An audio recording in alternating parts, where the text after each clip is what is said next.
보도의 진실과 시청자의 진심을 알아봅니다. YTN 뉴스 FM 열린 라디오 YTN.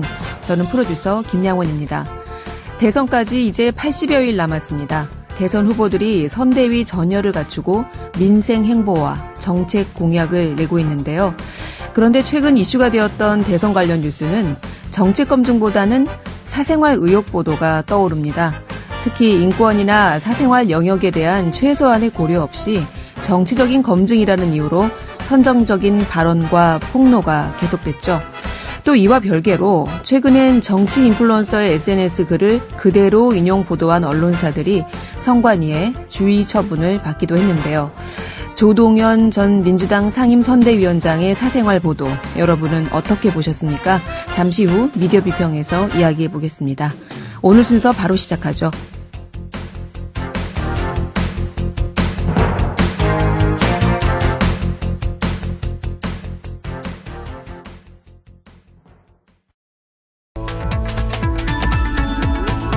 미디어가 전하는 이슈에 대한 다양한 분석과 팩트체크까지 바로 보고 뒤집어 보고 꼭꼭 씹어보기 위한 미디어 비평 프로그램 열린 라디오 YTN.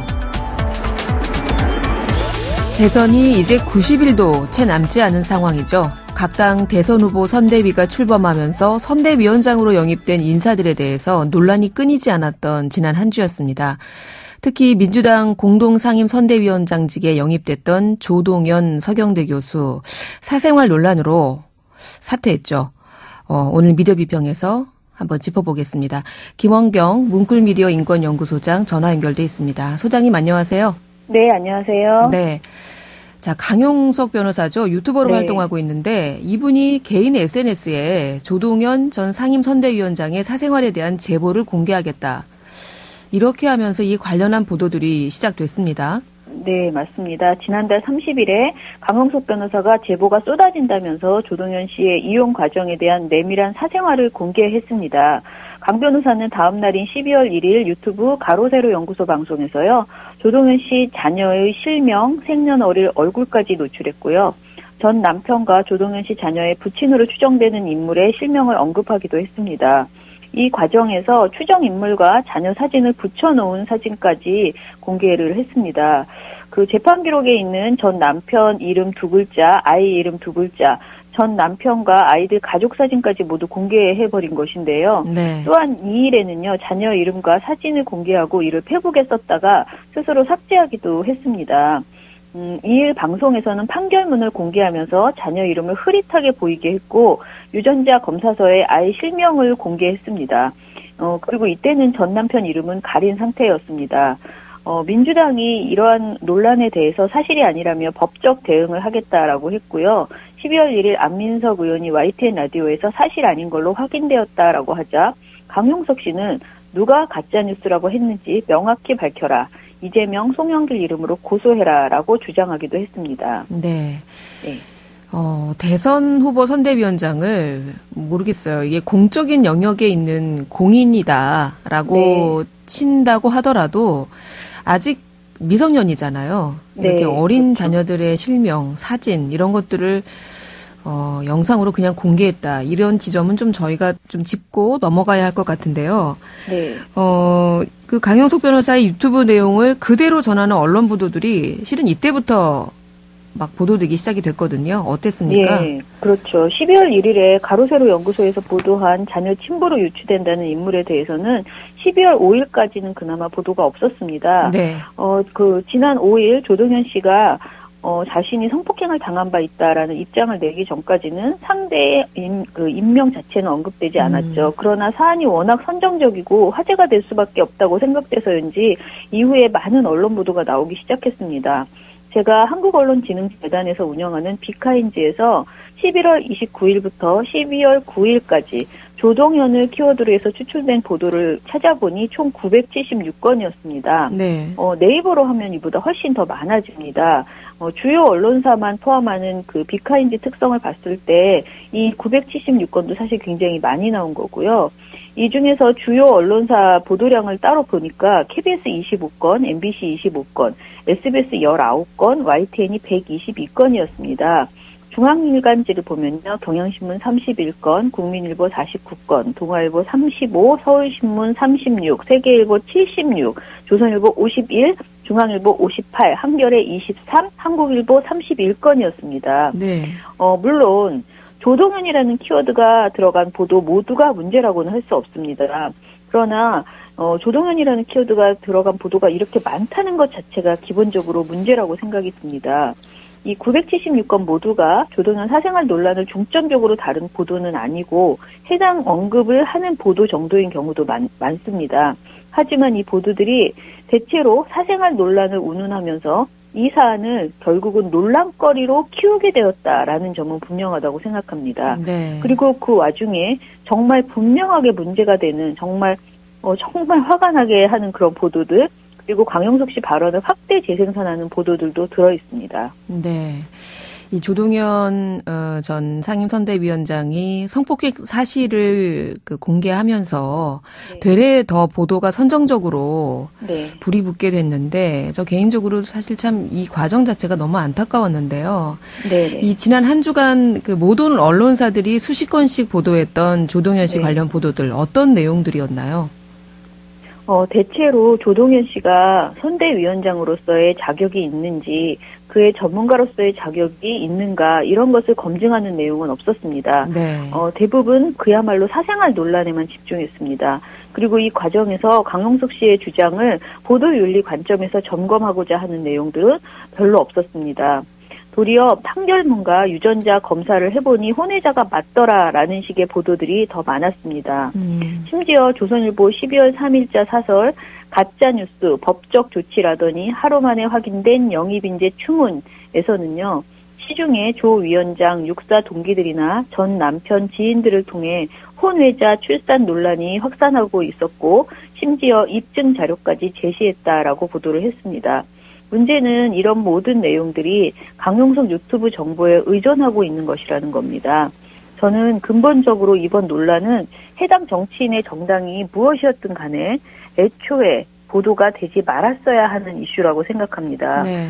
그리고 언론은 강용석 씨 유튜브 내용을 그대로 전달만 할 것이 아니고 어린 자녀들을 포함한 가족들의 실명과 얼굴을 공개하지 말았어야 된다. 공개한 강용석 씨의 행동을 강하게 비판하는 그런 보도를 냈어야 된다라고 생각합니다. 네, 소장님은 이렇게 사생활 논란이 있더라도 언론이 어떤 저널리즘의 원칙에 따라서 아예 보도하지 않거나 네. 보도를 하더라도 좀 정제해서 신중하게 다뤘어야 하는 것이 아니냐. 그렇죠. 네, 이렇게 지적하신 건데 그야말로 인권의 측면은 전혀 고려하지 않았던 보도라고 보시는 거네요. 예, 그렇습니다. 게다가 정치인들의 말을 그대로 중계하는 보도들이 많았고 그 와중에 혐오 표현에 가까운 말들까지 보도에 언급되는 경우도 많았습니다. 너무 많은데 예를 하나 들어보면 조선일보 12월 2일자 보도 야 허은아 사생활 논란 조동현 눈물 전략은 워킹맘 망신이라는 보도. 여기에서 송영길 대표는 영입 기자회견에서 조동현 씨를 82년생 김지영에 비유했다라고 전하면서요. 세상에 어느 김지영이 조 위원장 같은 도덕성 문제를 일으키겠냐라고 말하고 워킹맘 망신 혼자 다 시키고 계시다. 사과할 거면 깔끔하게 사과만 하면 되지 눈물 전략을 들고 나오다니요 등의 발언을 그대로 보도를 했습니다. 네. 사실 저도 이걸 전달하는 것이 마음에 너무 좀 불편한데요. 네. 어찌됐든 이런 식의 발언도 이거보다 훨씬 더 강도가 높은 발언도 굉장히 많이 보도가 되었습니다. 네. 검증이라는 차원을 인정한다 하더라도 이렇게 어린 자녀들과 관련한 사생활, 사적인 내용들이 너무 여과 없이 노출이 됐다. 이런 부분을 언급하신 것 같아요. 네. 여전히 계속 말씀드리기 불편하지만요. 많은 보도에서 혼외자라는 표현을 정말 많이 사용을 했거든요. 예. 근데 이 표현 자체가 부적절한 표현이기도 합니다. 일단 이 표현은 결과적으로 자녀에 대한 차별을 낳는 그런 표현이죠. 네. 이에 따라서 여성가족부도 혼중자, 혼외자 이런 표현, 이런 것을 어떤 차별적인 용어로 보고 개선 검토를 하기도 했습니다.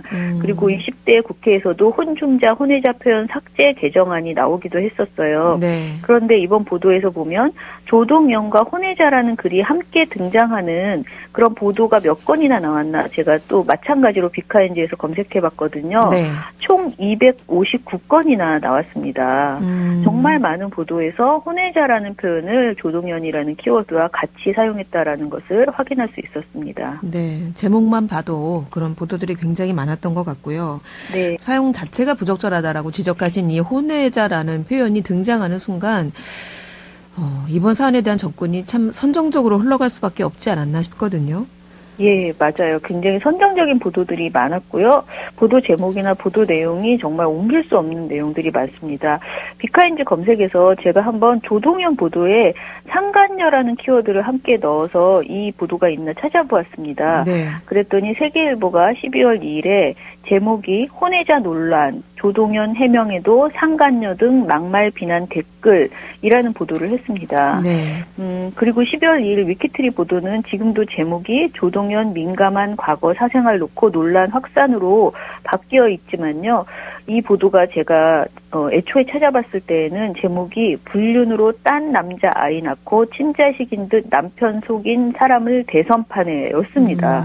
과연 이게 언론 보도의 제목으로 될 수 있을까? 너무 선정적인 그런 내용들이 많이 있었다라는 것이고요. 네. 그리고 중앙일보 칼럼 오병상의 코멘터리 문제는 혼외자가 아니라 거짓말이다에서는요. 혼외자 출산은 간통죄가 위헌 판결을 받은 2015년 이전의 일입니다. 그러니까 발생 시점에서 형법상 유죄, 간통죄가 형법에서 사라졌지만 민법에선 살아있어 형사처벌까지 할 범죄는 아니지만 여전히 반사회적 불륜이다.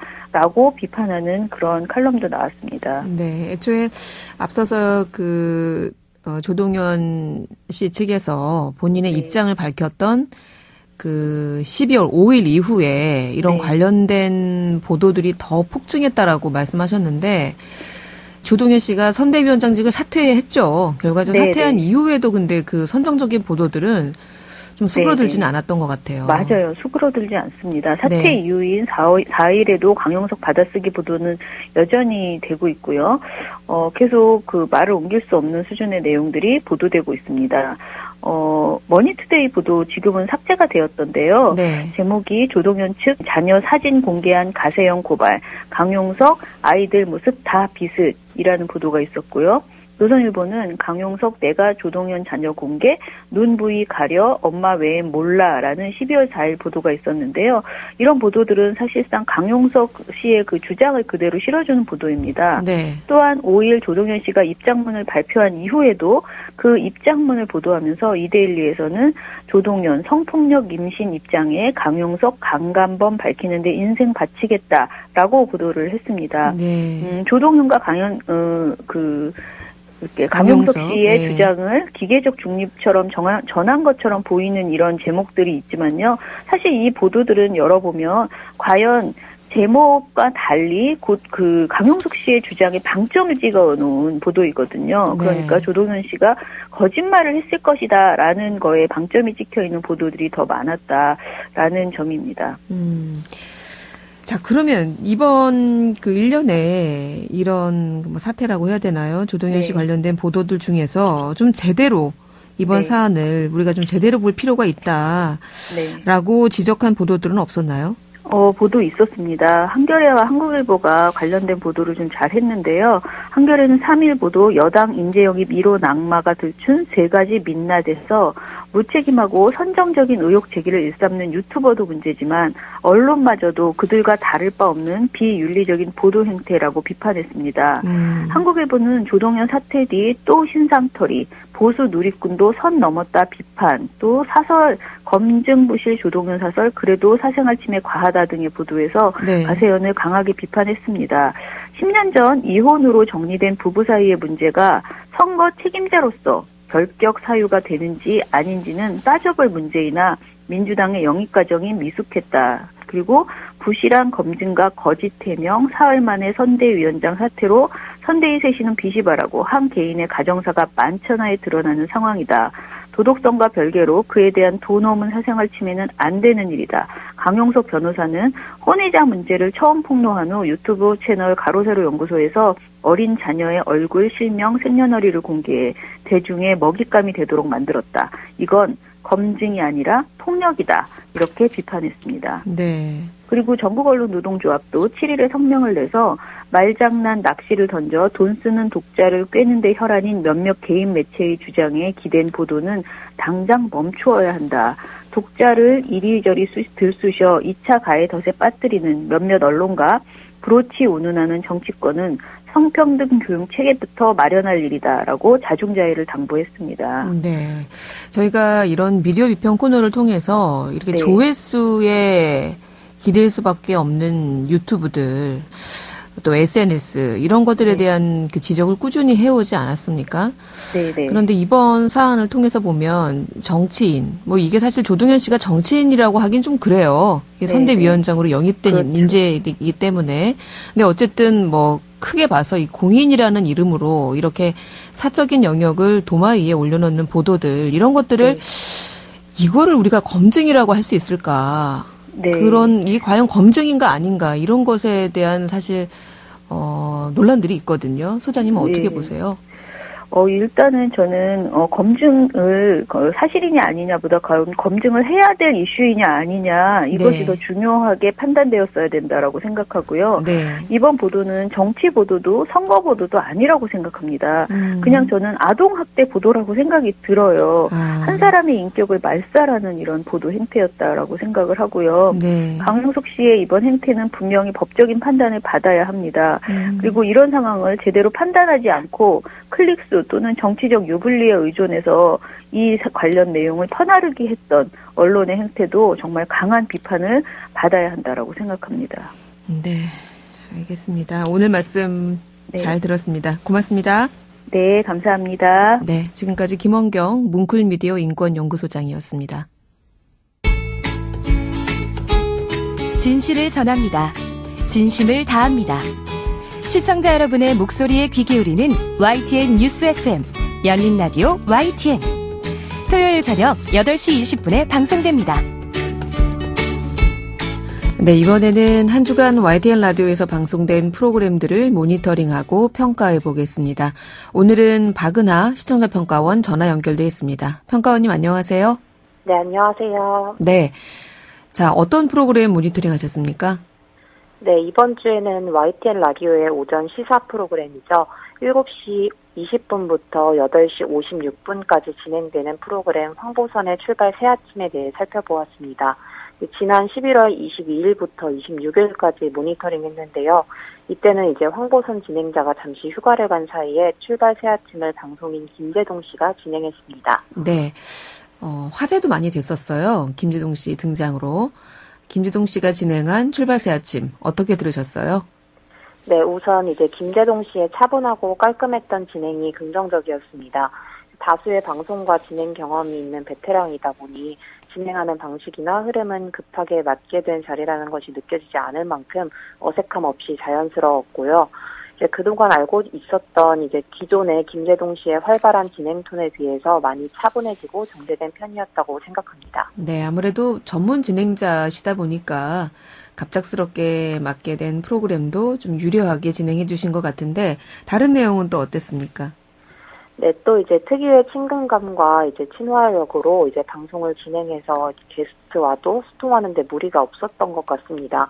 이제 고정 게스트인 이현웅 아나운서나 김동연 대선 예비후보, 윤건영 더불어민주당 의원 등 다양했던 인터뷰이들과 방송을 이어갈 때마다 친근감 있게 질문을 던졌어요. 이제 편안한 분위기를 조성해 주어서 서로 소통이 자연스럽게 이루어진 것 같고요. 때문에 이제 방송 흐름이나 인터뷰 내용도 자연스럽게 진행되었던 것 같습니다. 예를 들어 11월 22일 월요일에 진행되었던 신성범 전 새누리당 의원 그리고 최태경 전 더불어민주당 대변인들과의 여의도 실업자들 코너에서 저하고 같은 처지에 계신 분들 실업자들을 모셨습니다. 어떻습니까? 일이 없는 느낌은? 이제 이러면서 유머를 던져서 초반 분위기를 풀어나갔고요. 네. 11월 26일에 이제 금요일에 방송된 이준석 국민의힘 당대표와의 인터뷰 내내 티키타카를 이제 주고받으면서 방송을 이어나갔던 점도 눈에 띄었습니다. 김재동 씨 이제 특유의 위트와 공감을 이루는 진행 방식으로 방송 분위기를 편안하게 만들었습니다. 다만 이제 중간중간에 인터뷰를 이제 이어감에 있어서 머뭇거림이나 이제 스 등의 이제 불필요한 소리나 숨소리 등이 많았던 것 같습니다. 초반에는 자연스럽게 이야기를 나누다가 중후반부로 갈수록 그런 경향이 더 짙어졌다는 느낌이 드는데요. 때문에 이제 인터뷰 내용을 빈틈없이 꽉 채워나간다는 느낌이 덜했던 것 같고요. 이제 상대의 이야기를 듣고 질문을 던진다는 느낌보다는 다음 이야기를 던지기 위해 준비를 하고 있다는 느낌이 많이 들기도 했습니다. 이제 이런 부분들이 덜해져서 좀 더 진행을 매끄럽게 이어나갔다면 좋았을 것 같다는 아쉬움이 있었습니다. 네, 아무래도 익숙지 못한 프로그램이다 보니까 머뭇거림이 좀 있었다, 이런 평가셨고요. 다른 부분은 어땠습니까? 네, 이제 민감한 사회적 이슈나 정치적 사안에 대해서는 최대한 중립적으로 객관적인 방송을 진행하려고 표현하려는 노력이 돋보였습니다. 예를 들어서 서로 다른 당의 의원들을 모시고 인터뷰를 진행할 때는 당을 직접적으로 언급하며 방송을 진행하는 것보다 이쪽 저쪽이라는 표현을 사용해서 질문을 던지고 토론을 이어나가는 등 조심스럽고 중립적인 표현으로 방송을 이끌어가려고 했고요. 이제 망관이유 코너에서 다소 자극적이거나 예민한 사회적 이슈가 다뤄질 때는 개인적인 의견이나 표현보다는 최대한 감정을 배제하고 현안에 대한 질문만을 던져서 방송 내용을 채워가려고 했던 것 같습니다. 이런 부분들이 지나치게 감정 배제적이라는 인간적이지 못하다고 느낄 수 있는 청취자도 있을 수도 있지만 뉴스를 전달할 때는 최대한 개인적인 감정을 배제시킨 채 팩트를 전달하려는 노력이 필요하다는 생각이 들어서 이 부분을 긍정적으로 평가했습니다. 네, 오늘은 방송인 김재동 씨가 대체 진행자로 등장했던 출발새 아침에 대한 시청자 평가원의 의견 들어봤습니다. 오늘 말씀 고맙습니다. 네, 고맙습니다. 네, 지금까지 박은하 시청자 평가원이었습니다. 열린 라디오 YTN에서는 시청자 여러분의 목소리를 듣습니다. 참여 신청과 의견은 유료 문자 샵 0945, 우물정 0945나 YTN 라디오 프로그램 열린 라디오 YTN 게시판을 통해 남겨주세요. 네, 미디어 비평 오늘은 두 가지를 준비했습니다. 올해로 종편이 개국한 지 10년이 됐다고 합니다. 종편 출범 10년, 언론 지형은 어떻게 변해 있을까요? 송경재 상지대 교양학부 교수, 전화 연결돼 있습니다. 교수님 나와 계세요? 네, 안녕하세요. 송경재입니다. 네, 안녕하세요. 자, 어느새 참 10년이네요. 네, 종편 출범할 때 법안 통과부터 참 우리 사회에 논란이 표출되면서 시작했던 걸로 기억을 하는데요. 네, 그렇죠. 출범 당시부터 법 개정 과정이나 선정, 특정 언론 편중이라는 문제가 있었습니다. 사실 기억이 희미하겠지만 종편의 출범은 국회 날치기법에서 시작되었습니다. 기억이 납니다. 네네. 당시 언론계와 시민단체, 학계에서도 이제 우려의 목소리가 있었는데 2009년 2월 현재 이제 국민의힘 전신인 당시 한나라당이 날치기로 상정했던 신문 방송의 겸업 허용을 인정하는 미디어법이 통과되면서 이제 종편이 시작된 겁니다. 네. 그 결과 이제 선정된 종편 4개사가 2011년 12월 1일 이제 이른바 공동 개국 축하쇼를 열면서 방송을 시작했습니다. 당시 행사장인 서울 세종문화회관 계단에서는요, 종편 특혜를 규탄하면서 총파업에 들어간 언론노조 집회가 열리기도 했고요. 그리고 한겨레, 경향신문, 국제신문 등 일간지는 일일자 일면에 항의의 뜻으로 백지 광고를 실기도 했어요.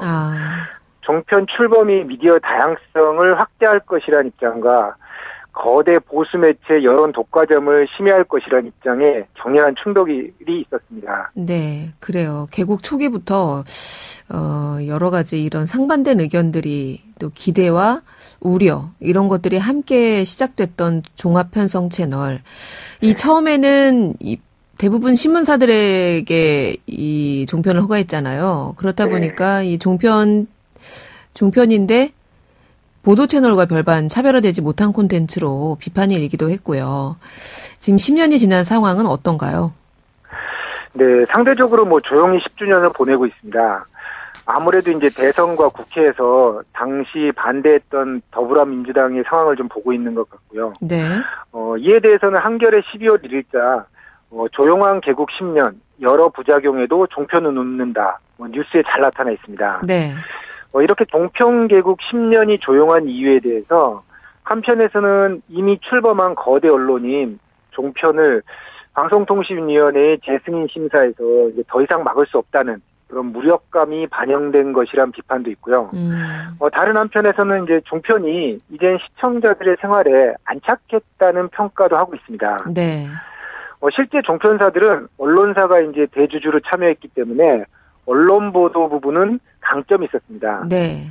초기 혼란을 딛고 안착하면서 JTBC 같은 경우 박근혜 전 대통령 탄핵과 최순실 사건, 미투 폭로 과정에서 막강한 사회적 영향력을 보여주었습니다. 그랬죠.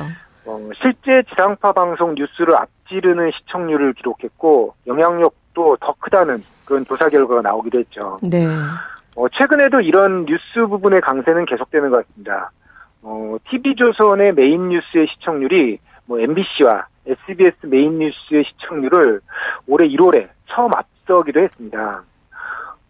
여기에 고무된 종편이 오락, 버라이어티, 드라마 제작에 나서고 있고요.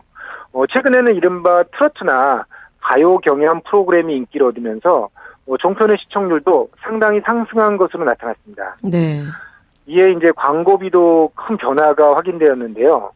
앞서 한겨레의 보도에 따르면 방송통신 광고비 중 지상파 점유율이 2012년에 53.2%에서 작년인 2020년에는 32.74%로 떨어졌어요. 네. 이에 비해 종편 내계사는 4.59%에 불과했는데요. 8년 만에 17.85%로 올랐다고 합니다. 네. 지난 10년 한마디로 정리하면은 성공했네요. 네, 그렇습니다. 네. 사실 지상파 방송사들이 종편 출범 당시에 많이 반대를 하기도 했고요. 네. 네. 그랬던 그 우려가 현실로 나타나서 종편 입장에서는 광고비를 TV 광고비를 상당 부분 잠식하면서 성공적인 10년을 보냈다 이렇게 평가할 수가 있겠는데 네. 하지만 애초에 이 조선, 중앙, 동아 이렇게 신문사 빅3가 모두 이 종편에 포함되지 않았습니까? 그렇죠. 네, 이러면서 사실은 어떤 좀 보수적이고 편향적인 보도를 많이 우려했었는데 여전히 네. 이런 부분에 대해서는 비판의 목소리가 있지 않습니까? 네, 종편 시청자들이 매우 많이 늘어난 건 분명합니다. 네.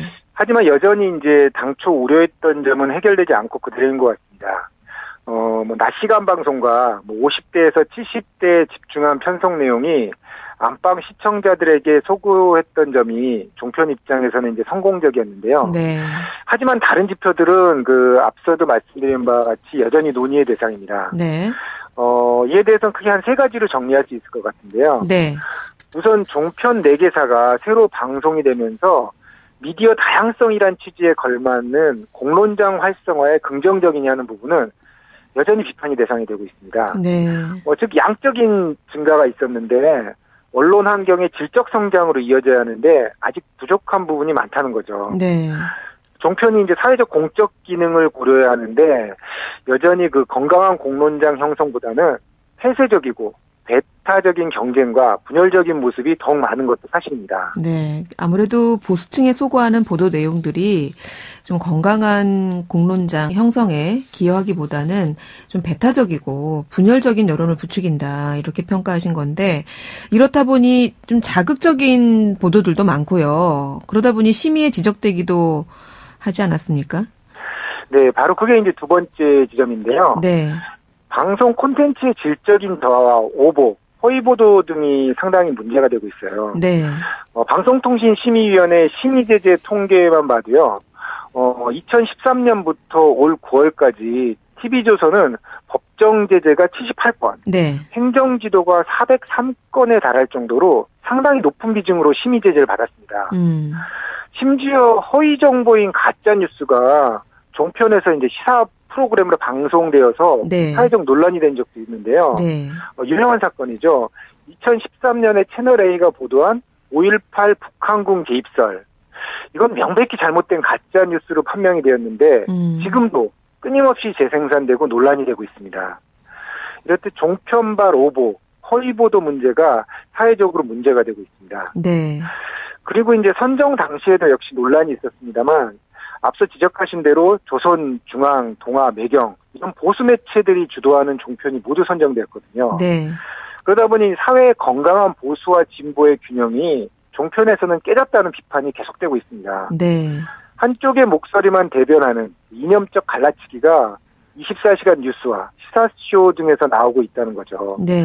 이에 동편 심사 제도를 신고제로 바꾸어 경쟁을 좀 유도해야 된다 이런 목소리도 있습니다만 아직 사회적 논의는 초보적입니다. 네. 보통 이렇게 방송사들이 개국 10주년 되면요, 심포지엄, 네. 세미나 이런 거 열어서 지난 10년을 좀 평가해보고 앞으로 나아갈 방향 같은 것을 좀 새로 제시하거나 그러지 않습니까? 혹시 네. 그런 움직임들이 있나요?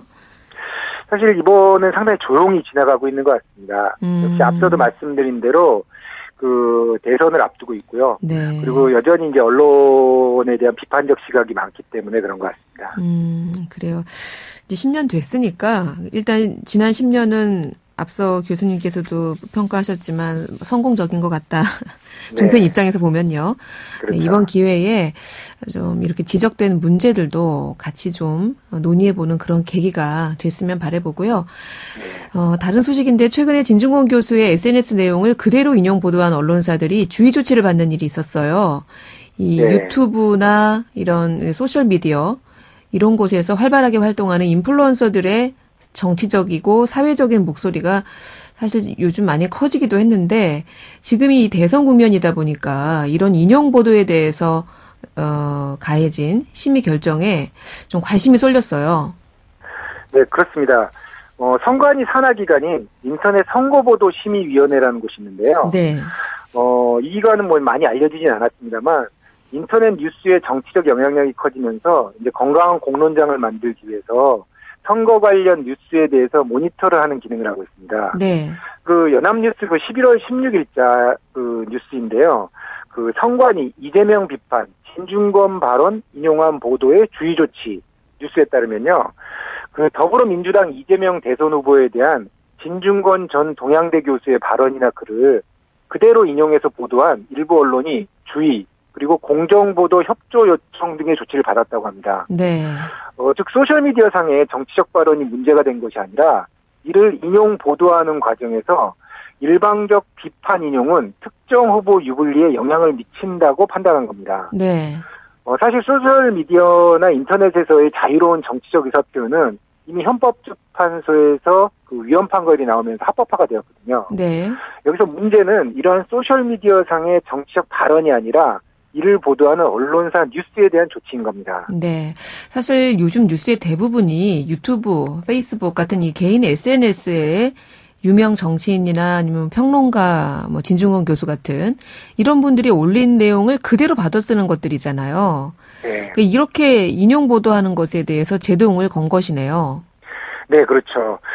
소셜미디어에서 개인이 정치적 의견을 제시하는 것은 헌법이 보장한 표현의 자유니까 전혀 문제가 없어요. 네. 과거에는 이제 공직선거법이 인터넷에서 이제 정치적 의사표현을 하는데 선거일 180일 이내에는 못한다는 제한 규정이 있었는데 네. 이게 이제 헌법재판소에서 위헌 결정이 나면서 전면 허용됐습니다. 네. 문제는 이제 일부 언론사들이 소셜미디어상의 정보나 개인 의견을 어떤 사실 확인이나 검증, 취재 이런 게 없이 그대로 옮겨서 마치 자기가 취재한 것처럼 뉴스를 생산한다는 거예요. 네. 자칫 개인의 의견이 과장될 수도 있고요. 심지어 가짜 허위 정보가 유통이 될 수도 있습니다. 네. 이에 이제 인터넷 선거보도심의위원회에서도 특정 농객의 페이스북 글을 그대로 인용했다면 일방적인 비판을 여과 없이 보도한 것이 특정 후보자에 대해서 좀 유불리한 영향을 미칠 수 있다라고 하고요. 네. 인용 보도라고 하더라도 허위나 과장, 비방까지 그대로 보도하는 건 문제다. 이런 지적과 함께 소셜미디어의 내용을 직접 인용하더라도 상응하는 반론을 제시한다거나 객관적으로 인용하는 형태로 전달해야 할 것 같습니다. 네. 자칫 언론사가 특정 후보의 편을 들거나 반대하는 방향으로 소셜미디어를 이용할 수도 있거든요. 네. 지금이 대선 전국이죠. 네. 그렇다 보니까 노골적으로 특정 후보에게 또 유리하거나 또는 불리한 이런 소셜미디어 의견을 반론권이나 어떤 추가 취재 없이 일방적으로 옮기는 보도는 문제가 될 수 있다. 이런 사례였던 것 같습니다. 시간상 저희가 여기까지 해야 될 것 같은데요. 뭐 네. 관련해서 덧붙이실 말씀 있으세요? 네, 앞서도 말씀드렸습니다만 그 페이스북이나 유튜브 등의 이제 그 언론사들이 그대로 인용하는 문제에 대해서는요. 네. 좀 언론이 저널리즘의 가치를 좀 지켜야 할 것 같아요. 좀 페이스북, 유튜브에서는 개인의 생각이나 의견이 표현하는 부분도 있거든요. 네. 이게 이제 기사화되기 위해서는 그 언론 차원에서 검증, 추적, 뭐 이런 논리적 과학적 근거가 이제 보완되어야 하는데 네. 이런 노력을 하는 것이 이제 언론의 역할이라는 점을 좀 알아야 될 것 같고요. 네. 이런 옮겨쓰기 보도는 좀 그만둬야 되지 않을까 이런 생각입니다. 네, 알겠습니다. 오늘 말씀은 여기까지 듣겠습니다. 고맙습니다. 네, 감사합니다. 네, 지금까지 송경재 상지대 교육학부 교수였습니다.